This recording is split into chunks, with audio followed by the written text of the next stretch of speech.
Bismillah. Assalamualaikum warahmatullahi wabarakatuh. Innal hamdalillah nahmaduhu wa nasta'inu wa nastaghfiruh wa na'udzu billahi min shururi anfusina wa min sayyiati a'malina. May yahdihillahu fala mudilla lahu wa may yudlil fala hadiya lahu. Asyhadu an la ilaha illallah wahdahu la syarika lah wa asyhadu anna Muhammadan abduhu wa rasuluh. Ya ayyuhalladzina amanu ittaqullaha haqqa tuqatih wa la tamutunna illa wa antum muslimun. Amma ba'd, fa inna asdaqal hadits kitabullah wa al-hadi Muhammadin sallallahu alaihi wasallam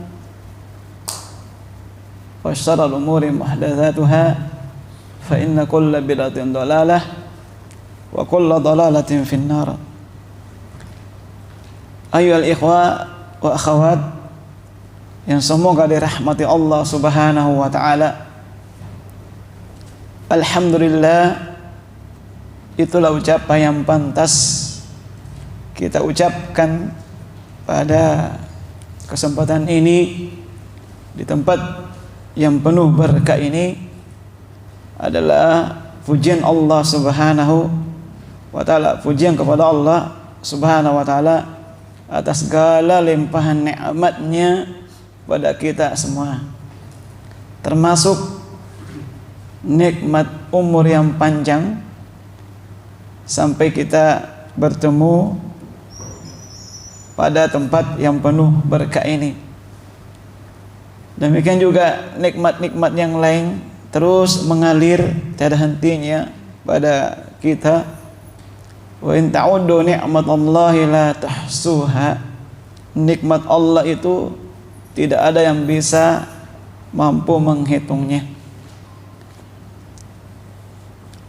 Tayyib, salawat serta salam semoga selalu tercurahkan kepada junjungan kita Nabiullah Muhammad sallallahu alaihi wasallam serta seluruh keluarga, para sahabat beliau, tabi'in, tabi'ut tabi'in, dan orang mengikuti beliau dengan baik sampai hari kiamat.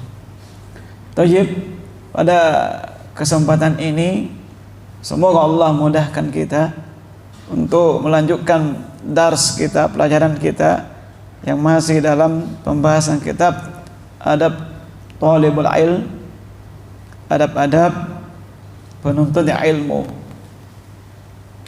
Jamaah sekalian yang semoga dirahmati Allah Subhanahu wa taala, di zaman ini untuk mendapatkan orang yang pintar, yang cerdas, ya, pintar bicara, hafal Al-Quran, hafal 30 juz, hafal hadis, itu hari insyaallah mudah didapat, sangat mudah didapatkan.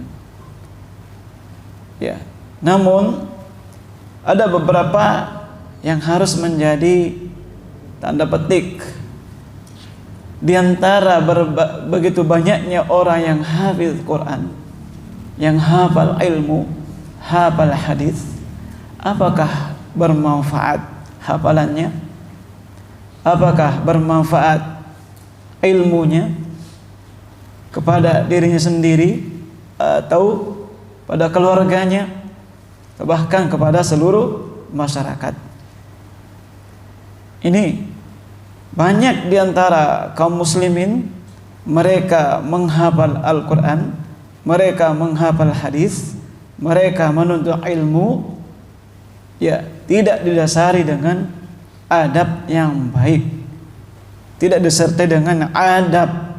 Maka ilmu yang didapatkan, ilmu yang mereka hafalkan, Al-Quran yang mereka hafalkan, hadis-hadis yang mereka hafalkan, tidak membawa berkah, ya, tidak membawa berkah kepada dirinya, keluarganya, bahkan kepada seluruh masyarakat yang ada.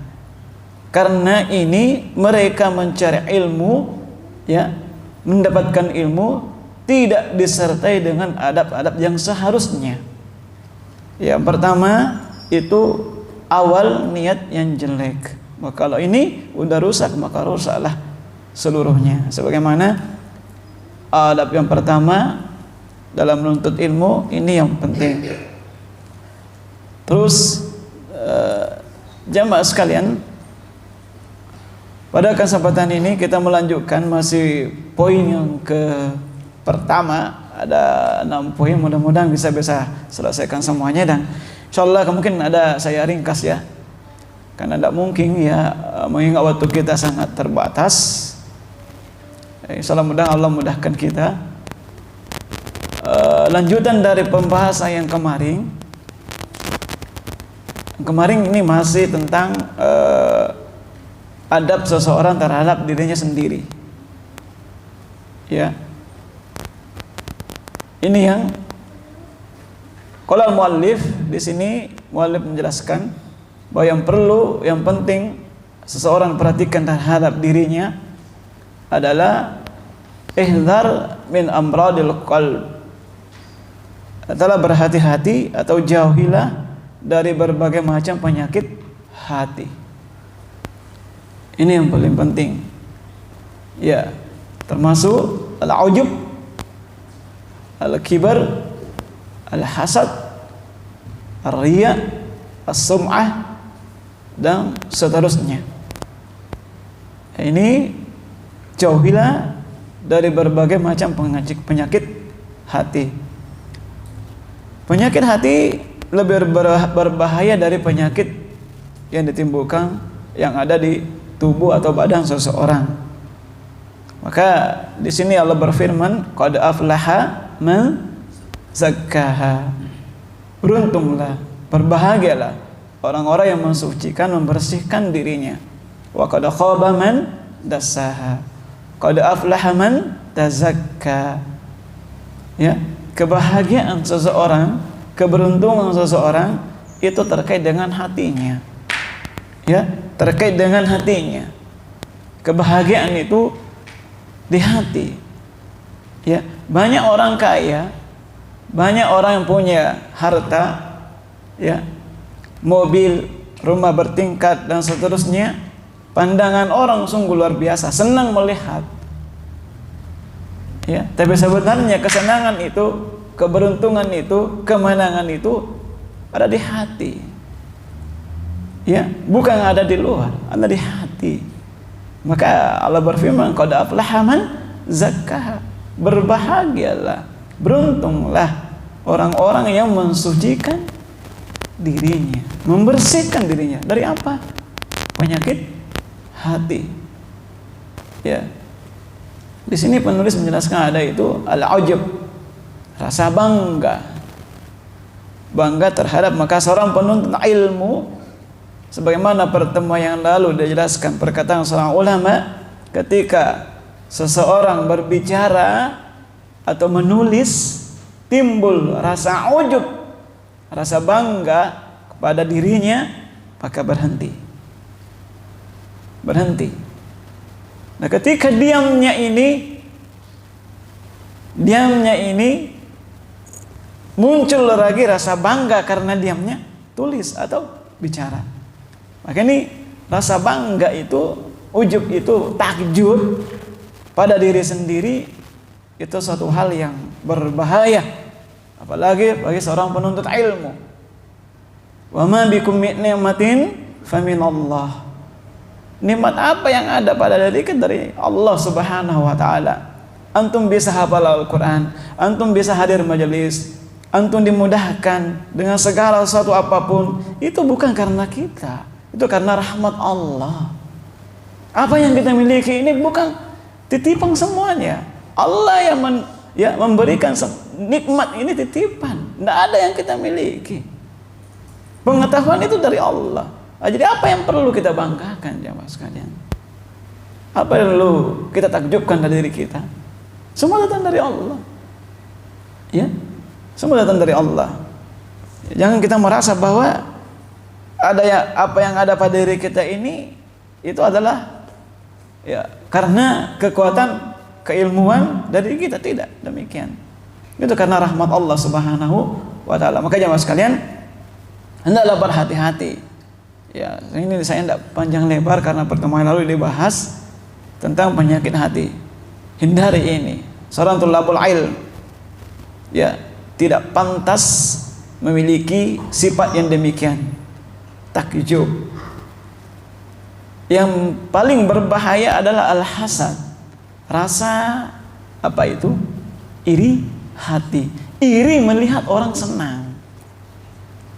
Ya, iri melihat orang, ya kalau seorang dai mempunyai hasad di antara para dai, ini luar biasa bahayanya. Atau seorang tulabul ilm iri dengan ya para sesama tulabul, maka ini suatu sangat berbahaya. Karena hasad itu memakan kebaikan sebagaimana kayu bakar, api memakan kayu bakar. Ya. Maka orang yang punya hasad, iri hati, tidak akan pernah tenang hatinya, tidak akan pernah. Dimanapun dan kapanpun dia berada. Ya, ini orang yang punya hasad, maka hendaklah jauhi. Yang berikutnya al-kibar, namanya kibar, sombong, aku menganggap rendah, menganggap remeh orang lain. Ya, seorang tulabul ilm jauhi demikian, karena ini berbahaya, ini penyakit hati. Ya, al-kibar. Karena Rasulullah menjelaskan bahwa ada dua orang yang diharamkan ilmu baginya. Satu siapa? Orang yang sombong, al-kibar. Sombong, artinya apa? Kalau dia merasa di atas, nggak perlu ya melihat ke bawah, nggak perlu saya ya mengambil ilmu. Ya, ini yang menjadi masalah kebanyakan orang, kebanyakan ya para tulabul ilm.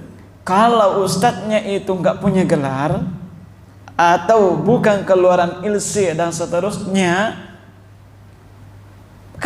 kadang-kadang timbul rasa kibar dalam hati. Ya, itu lagi ustadznya. Ya kan? Ini kalau ada semacam seperti ini, kibar itu sombong. Itu merasa kita lebih. Ini cuma perlu diperhatikan baik. Maka ini tidak menunjukkan bahwa seorang tulabul ilmi tidak jujur dalam hal menuntut ilmu. Jujur. Ya, ilmu hanya mau diambil ketika yang punya sederet gelar atau kibar dan seterusnya. Ya, maka ini mereka nggak jujur dalam hal menuntut ilmu. Ini yang punya sifat kesombongan. Maka yang punya sifat kesombongan itu berat untuk mendapatkan kebaikan. Ya, thayyib. Yang kita ringkas aja Mas sekalian, yang masih terhadap diri sendiri, yang berikutnya jahid nafsak. Ya, berjuang, mujahadah, lawan jiwa kita, lawan hawa nafsu kita. Inna nafsa la ammaratun bisu. Sungguhnya ya, nafsu jiwa itu selalu mengajak kepada kejelekan. Ini seorang tulabul ilm. Ya, seorang penuntut ilmu hendaklah dia berjuang, berjihad melawan dirinya. Ya, dari sesuatu hal yang disukai jiwa. Ya, dari sesuatu hal yang disukai, disenangi nafsu.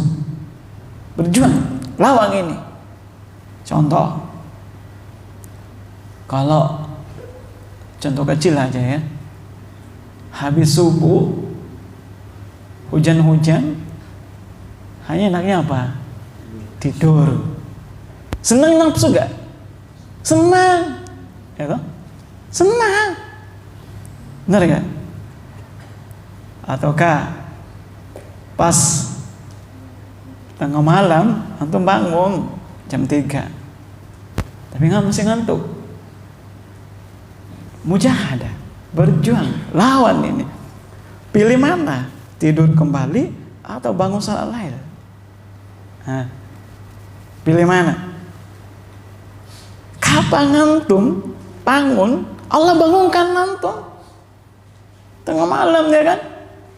Ya, tengah malam. Jam 3 bangun pas. Jam 3 matikan alarm. Kira-kira apa yang terjadi? Sholat atau tidur? Hah? Tidur. Berarti antum kalah. Kita kalah sama jiwa kita. Kita kalah sama nafsu kita sendiri. Jahit nafsu. Berjuang lawan ya jiwa kita. Allah bangunkan kita tengah malam. Banyak orang yang ingin bangun tengah malam tapi Allah tidurkan pulas dia, tapi kita bangun malah bangunnya apa? Matikan alarm baru tidur kembali. Ini terjadi ya mas kalian. Jahit nafsu. Lawan jiwa kita. Lawan. Ya. Ya, lawan. Sesuatu hal yang tidak disenangi. Cobalah contoh lagi. Nih, supaya kita mudah memahami.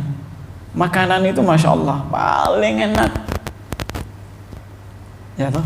Paling enak makanan itu. Kira-kira masih ada sisanya, antum habiskan atau berhenti? Hah? Habiskan atau berhenti? Habiskan. Habiskan. Benar ya? Keinginan siapa? Keinginan perut? Keinginan siapa itu? Ya. Keinginan siapa? Hah? Kebutuhan atau keinginan? Antum butuh makan di situ atau sekedar ingin memuaskan syahwat? Aja ikhwan. Butuh makan di situ atau sekedar memuaskan syahwat kita? Ini jamaah sekalian. Jahit nafsu. Lawan jiwa kita. Ya. Syahwat atau keinginan, kebutuhan. Saya mau tanya, kita makan kebutuhan atau keinginan syahwat kita? Kita butuh yang betul makan, lapar butuh. Bedakan ya ikhwan. Bedakan. Memenuhi syahwat, ya, memuaskan syahwat kita atau kebutuhan betul untuk makan. Ya. Kalau yang betul-betul butuh makan, kalau sudah cukup, ini ya udah selesai meskipun ada. Meskipun ada, cukup itu kebutuhan. Ala qadri hajatik. Sesuai dengan kebutuhan kita. Apa yang lebih? Udah. Itu menyebabkan banyak makan. Para tulabul ilm mereka tidak pernah kenyang. Kenapa? Mereka lebih nikmat lezatnya ilmu daripada makanan. Ini berjuang lawan. Ini bisa antum perumpamakan dengan yang lainnya. Tanya lagi. Ya. Ini HP. Kebutuhan atau syahwat? Kebutuhan atau syahwat kita? Benar, kebutuhan antara dua. Bisa. Ya. Ala qadri hajah. Manfaatkan nasihat ulama pada kita. Manfaatkan sosial media ala qadri hajah. Sesuai kebutuhan kita.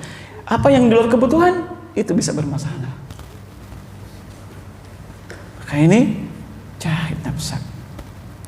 Lawan jiwa kita.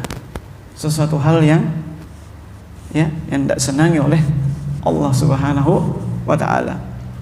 Maka ini jamaah sekalian ya, antum bisa kiaskan dengan yang lain. Kiaskan sesuai dengan keadaan kita. Apakah hanya untuk memuaskan nafsu kita? Contoh lagi. Antum melihat seorang akhwat, mohon maaf, atau akhwat melihat seorang ikhwah. Pertama kali lihat paling kamu kan. Ada perasaan mau kembali ingat enggak ya? Ada perasaan kembali lihat enggak? Ada. Ada. Penasaran enggak? Ada ya? Ada. Saya mau tanya. Pandangan pertama Allah mungkin mandang lihat. Antum pejamkan mata atau tidak? Tapi pasti ketika melihat ada rasa ingin. Saya mau tanya, yang ingin menarik itu kembali melihat syahwat atau kebutuhan? Jawab dia. Syahwat kita atau kebutuhan kita? Syahwat. Lawan ya. Lawan syahwat. Ya. Anas bin Malik mengatakan, jika kau melihat seorang perempuan, pejamkan matamu sampai engkau jadikan istri, baru melihatnya. Subhanallah. Ini ikhwah, lawan jiwa-jiwa kita. Kalau tidak dilawan, kita akan jadi hamba, budak syahwat. Untuk bisa kiaskan yang lainnya. Tanya diri kita, memuaskan syahwat kita atau memang kita butuh? Kalau orang butuh, berarti dilamar kan, khidbah, nazar, ya kan? Ya, kalau memang butuh, nazar dia, lihat khidbah. Gini, labul ilm, lawan jiwa-jiwa kita, syahwat kita. Ya, tayyib. Ini jemaah sekalian.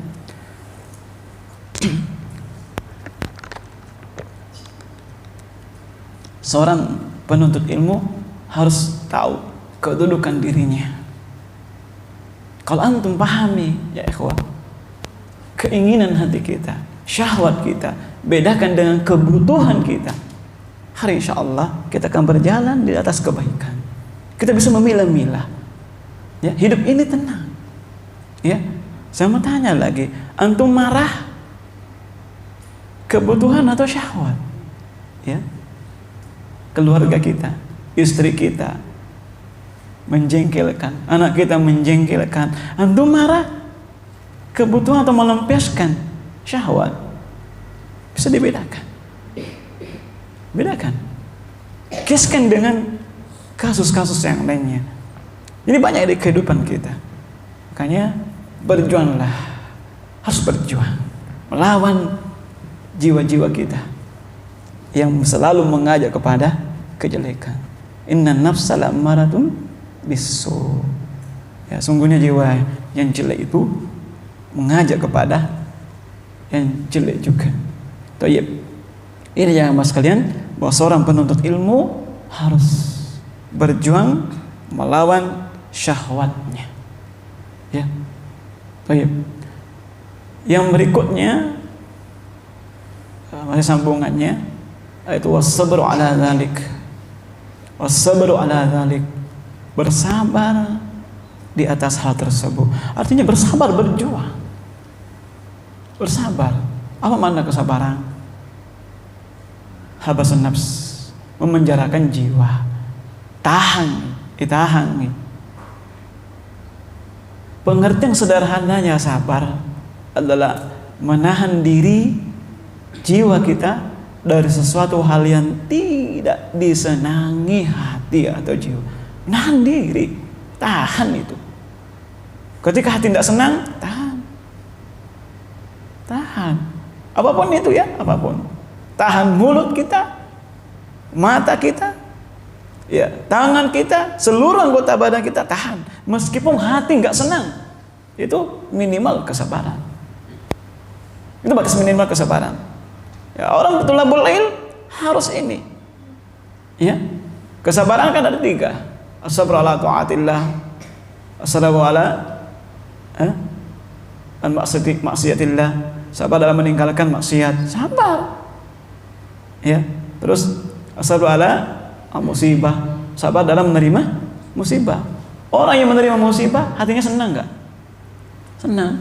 Senang enggak? Tidak. Makanya ketika perasaan tidak senang menerima suatu musibah, sabar, tahan. Meskipun hati tidak senang. Makanya 4 orang menerima, keadaan orang menerima musibah. 1, apa? Sabar. Hukumnya apa?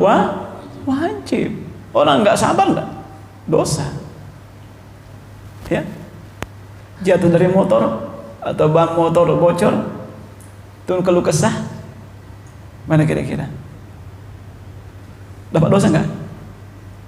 Dapat dosa nggak? Hah? Tiba dari motor, ban bocor.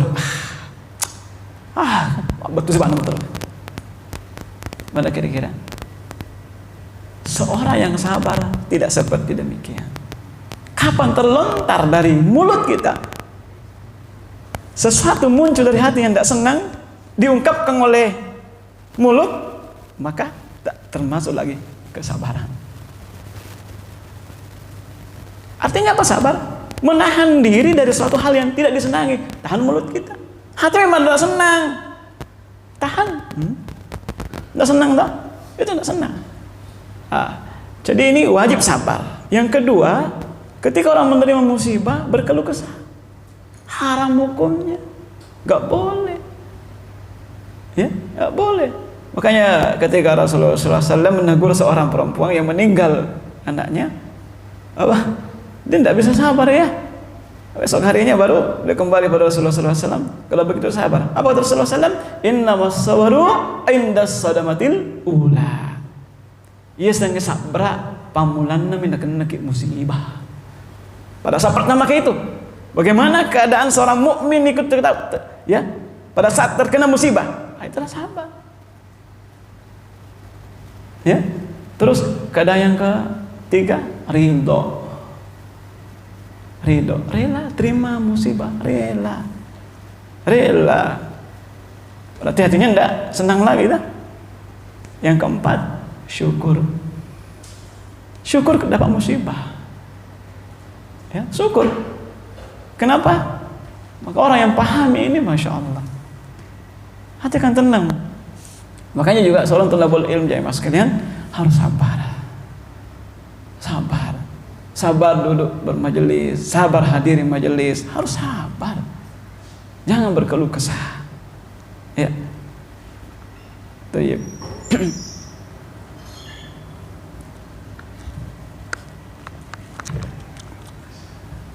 Ini jamaah sekalian ya. Maka seorang penuntut ilmu ketika berazam ya, menuntut ilmu ya, datang meniatkan dirinya untuk datang majelis, fatawakkal 'ala Allah. Fa idza azamta fatawakkal 'ala Allah. Bertawakkallah kepada Allah. Ya, kenapa jamaah sekalian? Karena di sini ketika berkah ilmu tidak bisa diraih, ya, itu ada beberapa sebab. Sebagaimana jelaskan di sini, bahwa di situ adalah dhaful ikhlas. Dhaful ikhlas, lemahnya ikhlas seseorang. Artinya dalam menuntut ilmu dia, ya, itu yang menghalangi dia. Ada niat yang jelek. Contoh, seorang menghafal Al-Quran tujuannya untuk dikatakan qari, hanya untuk jadi imam. Karena jadi imam budgetnya banyak, ya toh? Apalagi imam tarikh Ramadan. Ya, imam tarikh Ramadan, masya Allah, 1 bulan 15 juta, 20 juta. Banyak buat termotivasi karena dunia. Maka kalau dia ini motivasinya ini, dia tidak akan mendapatkan keberkahan apapun.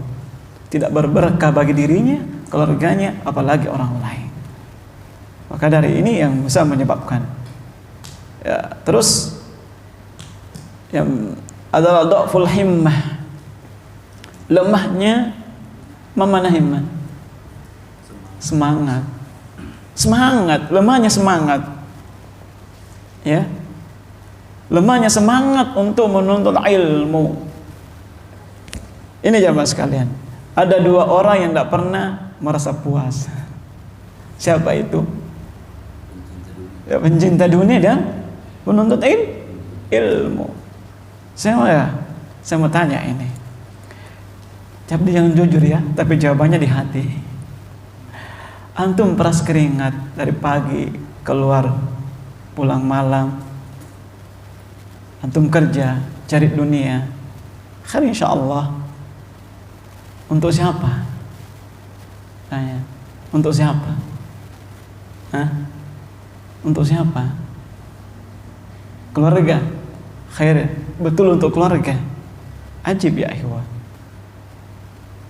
Ya, apalagi kalau antum dapat kebaik banyak lagi, masya Allah, banyak melimpah rezeki. Betul untuk keluarga, untuk anak istri, atau sekedar untuk mengumpulkan Karena di zaman ini banyak orang yang jiwa-jiwa pengecut, jiwa-jiwa penakut. Kenapa saudara demikian? Ingat, Allah Subhanahu wa taala enggak pernah Allah tidak pernah mengancam seseorang itu dengan kemiskinan. Menakut-nakuti. Allah tidak pernah menakut-nakuti hambanya itu dengan kemiskinan. Tidak pernah sama sekali. Ya. Yang menakut-nakuti kemiskinan itu siapa? Syaitan. Ada yang hafal ayatnya?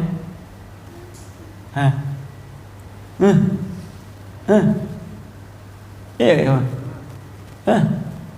Ya ikhwan, ada yang hafal ayatnya? Lewat ya. Lewat.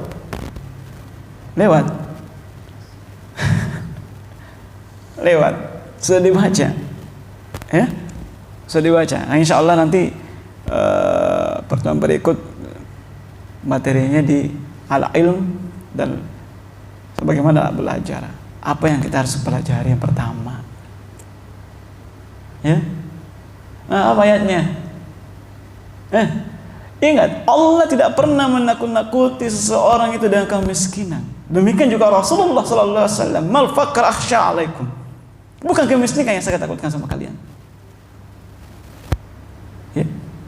Ini banyak di antara kaum muslimin yang beriman kepada Allah, jiwa-jiwa penakut, jiwa-jiwa pengecut. Kenapa saya katakan demikian? Allah ghaniyun, Allah Maha Kaya. Yarzuqu man yasha. Memberikan rezeki pada siapa yang dikehendakinya. Orang beriman maupun kafir. Ya, seluruh makhluk. Ya, dibawa kehendak Allah ke sana Allah. Apa ayatnya?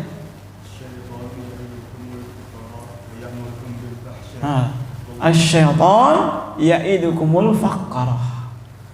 Syaitan itu agak mandiri aja. Agak mau tolongin anakmu. Agak mau tolongin apamu. Ya tak? Iya, tabung. Masya Allah, banyak tabungnya di bank, kumpul ini. Apa yang terjadi? Setahun kemudian sakit. Setelah itu Allah panggil kembali. Kumpul untuk siapa ya ikhwah? Kita kerja untuk siapa? Kita kejar dunia untuk siapa? Ya, kita kumpulkan harta untuk siapa? Hakikatnya kita kumpulkan harta dunia untuk kita tinggalkan. Kita tinggalkan. Ya kan? Khawatir nggak bisa ada yang makan untuk anak-anak saya. Tapi apakah dinikmati dia? Tidak, ya kan? Maka ini jawab sekalian. Makanya banyak orang-orang yang khawatir masa depannya, anak-anaknya, keluarganya, tidak ada bisa dimakan, tidak ada bisa dipakai, tapi lupa persiapan untuk kembali kepada Allah. Ini lupa, lalai. Apa yang kita persiapkan kepada Allah? Ya, apa yang kita persiapkan kepada Allah? Apa yang sudah kita persiapkan? Sebagaimana persiapan kita kepada keluarga kita? Ini, maka seorang thalabul ilm yakin akan rezeki Allah. Yakin. Ya, sebagaimana ajal itu sudah ditentukan, ada kadarnya. Dan mengejar rezeki sudah ditentukan. Kalau nyawa, roh masih di tubuh kita, masih ada rezeki kita itu. Yakin aja, tidak usah khawatir. Ya, baik.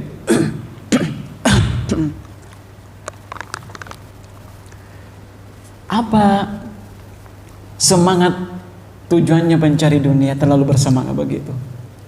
Ya, hewa. Kenapa penuntut pencari dunia begitu bersemangat? Bahkan rela begadang. Ya kan? Rela begadang. Semalam suntuk, tidak tidur, keringat keluar, capek, letih, lesu, tidak terasa. Ya. Kenapa semangat? Ya. Kenapa semangat? Ya, kenapa semangat? Ya? Ya? Kenapa semangat? Satu, langsung nitawassalina. Itu? Langsung nita lihat. Ini. Langsung nita. Dan itu ya memang cinta dunia luar biasa. Ya, dan ini jemaah sekalian, andaikan kita sudah pahami, jemaah sekalian, tak paham ini sampai kada bahwa menuntut ilmu itu luar biasa. Ya pahalanya di sisi Allah.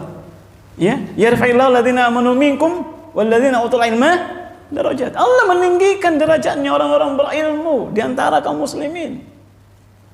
Saya mau tanya, dari dulu sampai sekarang orang yang kaya itu apakah namanya masih disebut? Sampai sekarang? Qarun disebut untuk jadikan pembelajaran. Ya, di zaman-zaman yang lain apakah disebut namanya orang kaya? Enggak. Tidak. Justru yang masih hidup namanya sampai sekarang meskipun sudah meninggal para alim ulama. Coba lihat Imam Ahmad. Ya, Imam Ahmad, Imam Malik, Imam Syafi'i. Apa yang menghidupkan mereka? Ilmu. Harta. Mereka enggak punya. Ya kan? Maka apa lagi memotivasi kita untuk meninggalkan thalabul ilm? Ya makanya mas kalian yatba'ul mayyit salasan.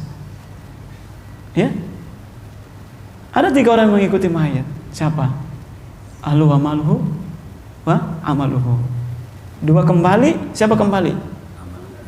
Siapa kembali? Keluarganya dan hartanya. Yang menemani apa?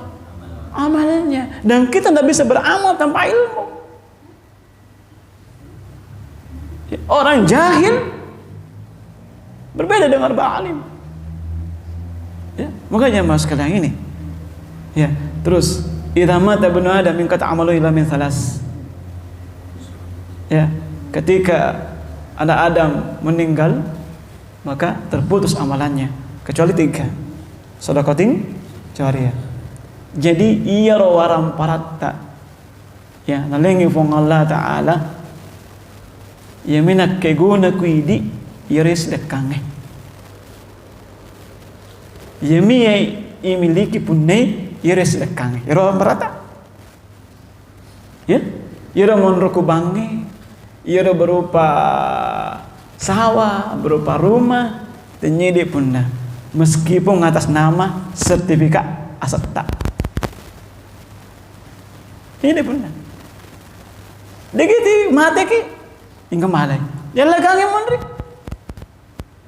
Agiti di punna bawa, ira sedekah di punna bawa. Ira orang perata, ira sedekah. Ya, iya mas kalian. Ira bayi punna, deka kalenge. Ira tabungi ku bangi, tanya di punna. Terus apa lagi? Hah? Ilmu yang bermanfaat. Masya Allah, ini tidak kamu pernah putus ini. Ahli ilmu. Tidak apa lagi yang bisa melakukan kita dalam menuntut ilmu? Apa lagi? Oladin saleh. Muegana anak katawe. Tapi cek dia memakai guna anak yang soleh. Dan bagaimana mendidik anak soleh kalau bukan ilmu? Semua ilmu dasar pondasinya ilmu. Maka apa lagi yang menghalangi kita menghadiri majelis ilmu? Ya, sungguh banyak. Yang menghalangi kita adalah hawa nafsu kita.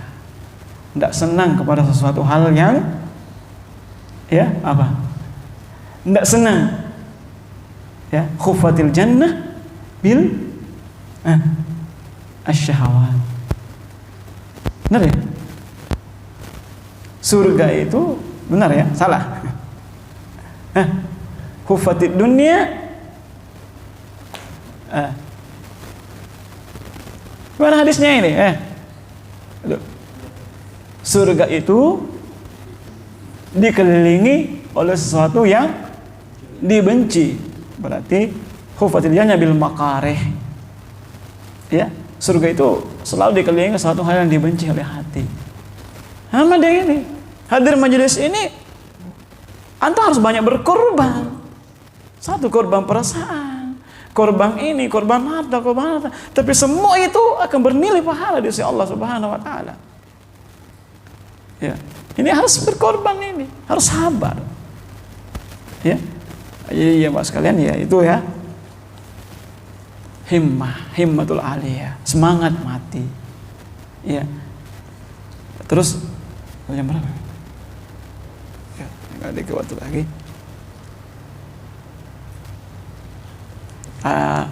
Yang juga ya, sebagian penulis jelaskan bahwa seseorang itu akan terhalangi dari berkah ilmu, sedikit dia dapat bahkan tidak ada, karena sedikitnya qillatul ihtimam, sedikitnya perhatian, sedikitnya perhatian kepada Al-Quran, sedikit, ya.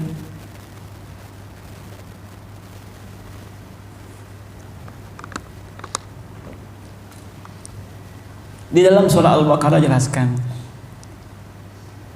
Dzalikal kitabu la raiba. Di dalam Al-Quran itu tidak ada keraguan, tidak ada yang meragukan, semua meyakinkan. Orang yang ragu dalam Al-Quran bahaya. Yakin dah? Yakin dah bahwa dalam Al-Quran itu benar semuanya? Yakin dah pasti, ya kan? Apa? Sebagai apa? Hudal lil muttaqin. Hudal lil muttaqin, petunjuk bagi orang bertakwa. Pertanyaan saya, ya, kalau memang Al-Quran itu petunjuk kita, seberapa banyak Al-Quran dijadikan petunjuk? Petunjuk dari muamalah, petunjuk dari menuntut ilmu, petunjuk dari bergaul kepada masyarakat, petunjuk dari bertani, petunjuk. Sejauh mana Al-Quran jadi petunjuk dalam hidup kita? Kalau hilang petunjuk berarti kita tersesat, ya kan? Jadi aja mas sekarang, sejauh mana Al-Quran jadikan petunjuk? Wakana mahjura, Al-Quran itu dihajar, suatu hal yang ditinggalkan. Buktinya, berapa persen bacaan Al-Quran kita tinggal setelah Ramadan? Ya, kita disibukkan dengan membaca ini, ya. Masya Allah, berapa persen ya ikhwah? Ini menjadi masalah. Ini masalah kita semuanya. Ya. Ini ya sedikitnya perhatian kepada Al-Quran, sedikit sekali. Ya, sedikit sekali. Ya, jadi ini jemaah sekalian ya, kalau memang para ulama menjelaskan bahwa tidak ada yang pantas untuk dihafal lebih diutamakan dari yang lainnya kecuali Al-Quran. Itu yang paling utama. Tidak ada yang pantas ilmu apapun untuk dihafal kecuali Al-Quran. Insya Allah nanti bab berikutnya kita lebih bahas ini, agar antum bisa memilah ilmu yang bisa dihafal, ilmu yang harus didahulukan, ya, kegiatan apa yang bisa didahulukan, ini mana lebih penting kan, ini itu, insya Allah waktu membatasi kita, insya Allah. Jadi ini sedikit saja bahwa sedikitnya perhatian seseorang kepada Al-Quran menunjukkan kegagalan awal dalam menuntut ilmu, ya, entah artinya sedikit interaksinya, entah dalam belajarnya. Maka saya nasihatkan ikhwah sekalian, walhamdulillah, nikmat dari Allah. Berapa tahun yang lalu kita susah untuk hadir majelis, ya, alhamdulillah kita sudah punya tempat, ya, rumah Quran. Jadikan betul-betul rumah Quran, dan ahlinya juga sebagai ahli Quran. Alhamdulillah, nikmat dari Allah pada kita. Terus belajar, ya. Ya, ada yang bisa mengajar kita, satu nikmat ya ikhwan. Ada yang bisa mengajarkan Al-Quran kepada kita, satu nikmat yang tidak tandanya. Ya, wallahi. Ya, antum menjadi saksi. Banyak di daerah-daerah yang butuh kepada ustadz, butuh kepada guru yang bisa mengajarkan Al-Quran, tapi tidak ada. Banyak pesantren, Banyak ma'had tidak ada pengajar Al-Quran, khusus Al-Quran, tidak ada sama sekali. Di sini, masya Allah, Allah berikan kemudahan ya ikhwan. Manfaatkan itu. Ini yang besar, jangan tinggalkan. Ya, ada yang bisa mengajari kita satu kenikmatan yang besar, yang agung. Saya katakan bahwa banyak di antara teman kita, para asatis, mereka butuh pengajar Al-Quran. Mereka butuh.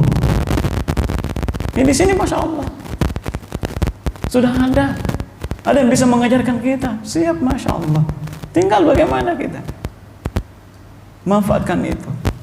Jangan sampai hilang nikmat baru kita nyesal. Berlalu waktu baru nyesal. Ya, ini saya nasihati pada diri sendiri, pada jamaah sekalian, janganlah cari-cari 1001 alasan. Saya bersumpah, wallahi Al-Quran lah segalanya bagi kita. Dahulukan itu dibanding dengan yang lainnya. Ya, dahulukan itu. Ya, kecuali perkara darurat. Ini bekal kita dunia akhirat, bekal kita untuk keluarga kita. Al-Quran ya akhi. Antum tinggalkan Al-Quran, Rasulullah mengatakan wa kana mahjura. Al-Quran sudah ditinggalkan di zaman, apalagi zaman sekarang.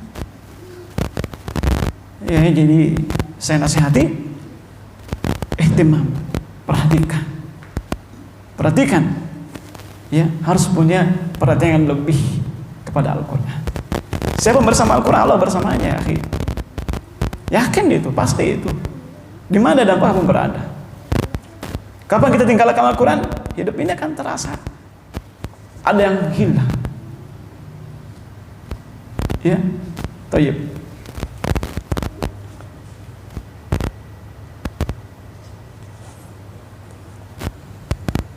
Sedikit lagi waktu ya. Thayyib, kita pindah pada poin yang kedua. Sedikit juga lagi tentang adab seseorang, akhlak dan adab seseorang bersama dengan yang lainnya. Itu bersama dengan orang lain, guru-gurunya, teman-temannya dan seterusnya. Ya, yang pertama kita bahas itu terhadap diri sendiri. Yang berikutnya di sini adalah bagaimana beradab, berakhlak bersama orang lain. Ini penting ya ikhwah. Karena banyak orang yang belajar tidak memperhatikan ini. Karena para ulama menjelaskan bahwa ta'allam al-adab qabla tata'allam al-ilm. Sebelum mempelajari ilmu, harusnya lebih dahulu mempelajari adab. Agar orang berilmu itu beradab. Jangan berilmu kurang ajar. Kenapa jadi kurang ajar? Karena tidak mempelajari adab.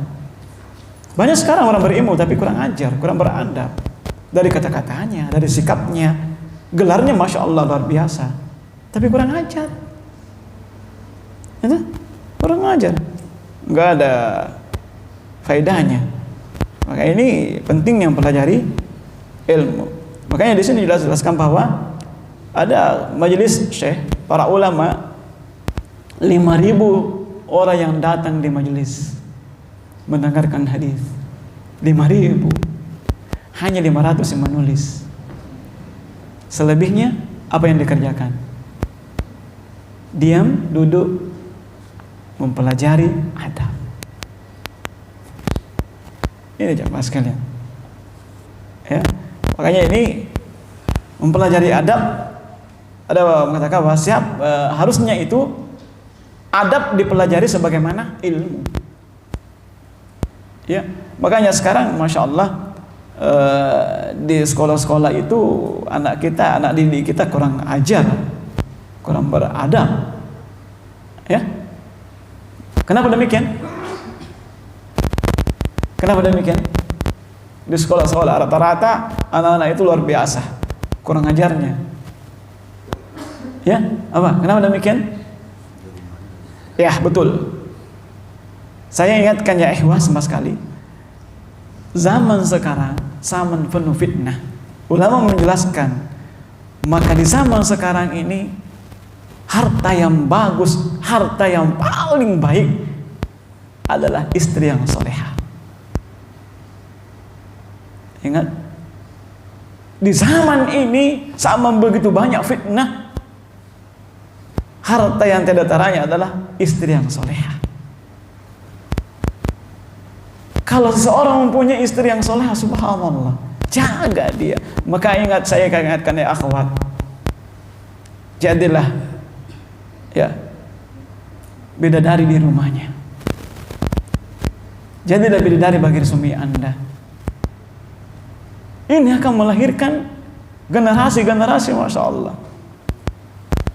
Ya, ini para ulama menjelaskan kepada kita bahwa zaman sekarang itu harta yang paling indah itu adalah istri yang solehah. Ya, dia bisa memuliakan suaminya, mendidik anak-anaknya, Allah. Kebahagiaan apa yang bisa didapatkan kecuali istri yang solehah? Dan demikian juga harta yang paling harus dipegang sekarang yang dimiliki adalah menuntut ilmu. Ini yang dua ini di zaman ini. Ya, di zaman ini harus jaga ini. Karena di sinilah lahir para generasi. Makanya saya ingatkan ya akhwat, ya, bukan cuma tugasnya laki-laki, tugas pertama bagi akhwat, didik anak-anak kita, pelajari adab yang baik. Ya, adab yang baik. Kalau mereka pegang HP, handphone, ya, susah untuk dilarang, berat. Kenapa? Susah meluruskan bayangan kalau bendanya bengkok. Artinya apa? Kalau bapak ibunya pakai HP, bagaimana mungkin anak dilarang main HP? Susah, berat, sungguh berat. Apalagi lingkungan kita. Maka saya ingatkan untuk membimbing anak-anak kita. Luar biasa sekarang fitnah. Ya. Terus ya jamaah sekalian, sedikit lagi. Di sini yang pertama, beradab kepada seorang guru. Ya, adab kepada guru kita yang mengajarkan ilmu. Yang pertama di sini saya menjelaskan bahwa al-ihtiram, memuliakan, menghormati, ya, yang mengajarkan ilmu kepada kita dengan adab yang baik, dengan akhlak yang baik, karena inilah sebab akan mendapatkan taufik, sebab mendapatkan berkah ilmu. Ya, begitu banyak orang penuntut ilmu tidak mendapatkan berkah karena tidak mempunyai adab kepada gurunya. Ya, dan punya adab kepada gurunya. Sekarang ya Ewa, di sekolah-sekolah, di mana-mana pun, ya, para guru-guru, para penuntut ilmu, subhanallah, namun ini makadaki perhatian memekosi tamat ni kelas kan itu dah lemah tu nak baca beting maruka. Ini terjadi pemandangan ini, pemandangan di mana-mana. Tidak ada penghormatan, penghargaan kepada seorang guru. Kata para ulama ya, kalau ada di majlisnya, kalau sudah ada yang menguap, itu menguap ya, udah ada yang cerita, udah yang tertawa, dia tutup bukunya. Antum sudah tidak mau belajar. Ya tak? Iya tak? Sudah selesai. Antum sudah tidak mau belajar kalau begitu. Iya kan? Ya, kalau ada yang begitu, ada masyayikh, bahkan ada guru saya sendiri. Kalau ada, sudah besok lagi lanjut. Percuma dilanjut katanya. Kalau antum tidak semangat. Ya tak? Oke, ini jamaah sekalian termasuk adab kita kepada guru. Ya, siapapun yang mengajar kita, muliakan dia. Ya, tayyib. Ini waktu kita terbatas ini ya. Sedikit lagi. Yang di sini saya ringkas ya. adab sedikit kepada guru, berkhidmat, memenuhi khidmat. Hah? Apa itu bahasanya berkhidmat? Mungkinlah begini ya, ada berkah hilang dari guru kita. Rio lo mai mengaji ki malaling ubai kula guru ngejita. Pak udah api ya, guruku malu agak lunna. Matanang nih, noliki matanang. Ya, tidak ada hubungannya dengan pelajaran. Tidak ada tak? Tapi ikhlas ki, senang juga. Ya, ini jamaah sekalian, ini terjadi, ya kan? Ya, nah bahasa ki, dia tak malah lapor, dia gak ada. Agar apa tuh matuh? Iya, itu salah. Ini terjadi, masya Allah. Ini pendidikan sekarang ya Allah. Mudah Allah memberikan petunjuk untuk kembali kepada jalan yang benar.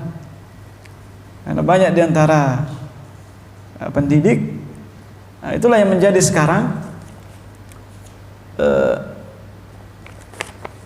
masih ada sedikit ya. Aduh. Nah, ini ya, sharing ke saya.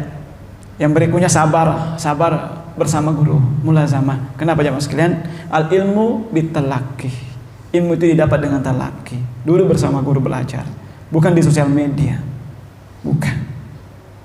Ya, bukan juga belajar sendiri. Man dakhala fi ilmi wahda, dakhala wahdahu. Barang siapa yang masuk kepada ilmu seorang diri, maka dia akan keluar seorang diri juga. Artinya apa? Barang siapa yang belajar tanpa guru, dia tidak akan mendapatkan ilmu apa-apa. Dan ilmu itu didapat dengan talaqi, duduk bermajelis.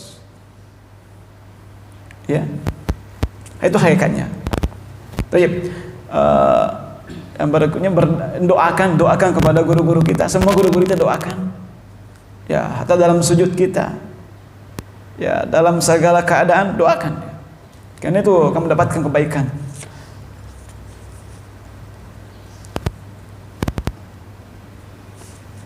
Ada poin terakhir. Poin terakhir saya ingatkan jamaah sekalian. Ini tidak mungkin kita bahas ya, waktu kita terbatas. Hendaknya seorang siswa itu, kita semua pendidik ya, kita semua pendidik dan calon pendidik, insyaallah ya. Yang harus dimiliki adalah al-arif. Arif apa? Lemah lembut ya. Ini seseorang harus memiliki ini ya. Tawadhu. Apa tawadhu? Rendah hati, wassabar, dan tidak mencaci maki, tidak mencela. Ini seharusnya dimiliki kita semuanya. Pertanyaan saya ini bisa dibantu dijawab ya. Ini kan di mana-mana ini, hatta orang tua, anak-anak TK sampai orang tua ini milik ini tuh. Saya mau tanya, kenapa anak-anak itu lebih senangnya main game dibanding dengan belajar? Betul, dirasakan toh, anak-anak lebih senang main game. Di rumah main game. Apa nih kerja game terus? Kapan buka buku? Enggak. Itu. Apalagi kalau sekolah bawa HP, udah habis. Sekolah main game juga. Kapan buka buku? Tidak pernah buka buku. Yang dibuka adalah game. Kenapa demikian? Mana lebih senang dibuka buku pelajaran atau HP? Senangnya mana? HP pasti. Gini, ada nih kalau gini. Kalau HP, berarti kan ya, kita sebagai pendidik semuanya. Kalau dibuka, main game, kalau gagal, coba lagi. Ya toh? Ya toh? Antum punya anak didik, gagal anak didiknya, antum hardik enggak? Hah? Dungku nih. Hah? Begini ya. malah cenderung kepada ini. Yang kedua, itu yang pertama ya, tidak pernah menghardik ini. Ya, makanya kita semua calon pendidik bagi anak-anak kita, jangan hardik anak-anak kita. Jangan sama sekali. Rasulullah SAW tidak pernah menghardik sama sekali, tidak pernah. Ya, antum punya anak, berapa kali antum marahi, hardik? Ya, ini ya. Terus yang selanjutnya, HP ini ketika dia menang apa? Dapat hadiah. Itu ketika anak antum sholat, ketika anak antum berhasil begini, antum suruh begini, antum kasih hadiah tidak? Hah? Antum kasih hadiah tidak? Makanya lebih senang ke sini dibanding kita. Iya tak? Kita pengen hardik. Ya kan? Tidak dikasih hadiah. Ya kan? Dikasih hadiah. Mana ya, Pak? Nah, jadi ini ya. Nah, terus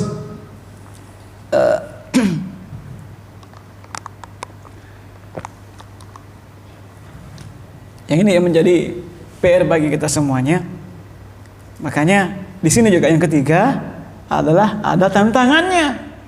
Game itu tantangannya luar biasa.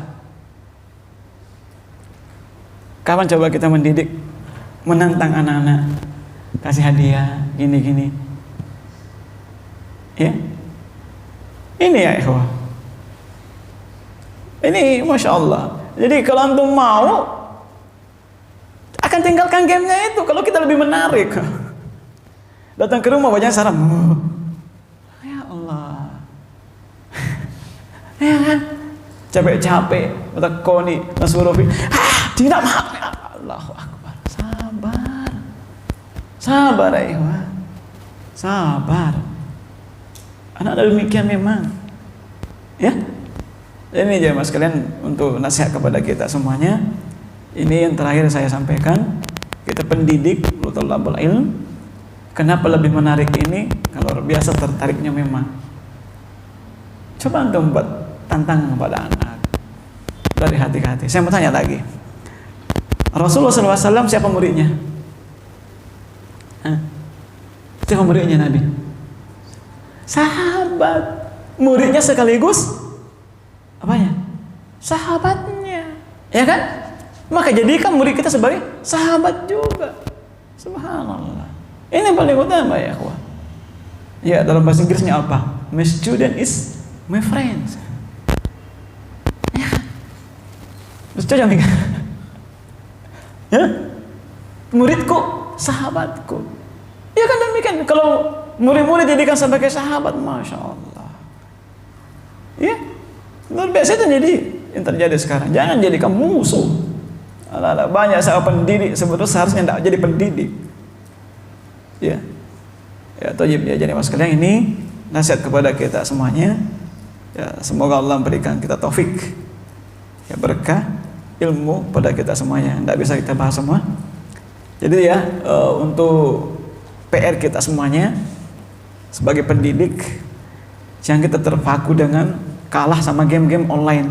Karena untuk menutup yang oleh suatu perkara yang tidak bisa. Karena itu di sini untuk meraih keuntungan duniawi. Kalau untuk menutup, tinggal kita bagaimana trik kita mensiasati ini. Kita lebih menarik atau game-game online. Kalau kita lebih menarik, insya Allah HP ditinggalkan.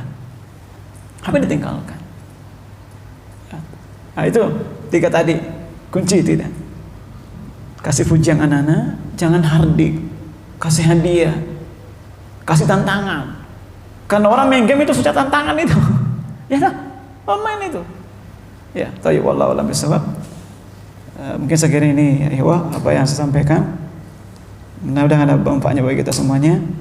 Yang mana datangnya dari Allah Subhanahu wa taala dan Rasulnya.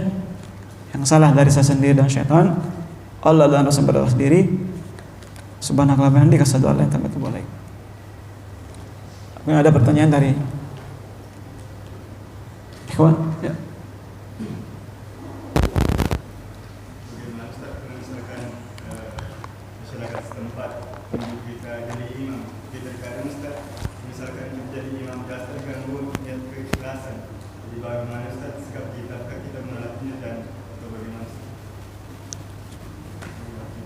Tayyib.